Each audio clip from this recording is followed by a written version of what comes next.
交通意外事故處理。第一步，交通意外現場。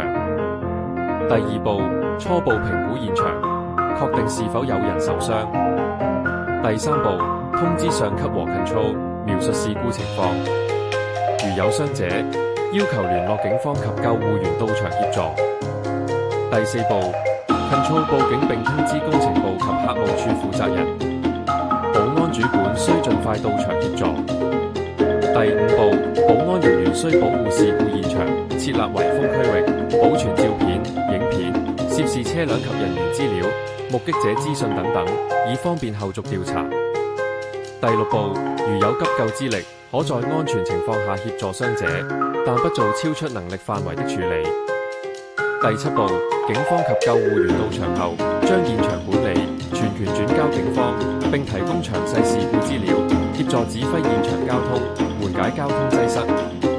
第八步，主管安排人員留守現場附近，封鎖現場，維持秩序，直至解封。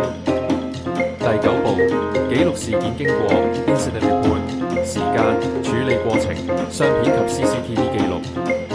保安主管注意，事後分析事故原因，例如案發地點日常管理是否存在隱憂，評估風險並制定改善措施，吸收事故經驗，優化安全政策及培訓課程，以備類似事故再次發生時的應變處理。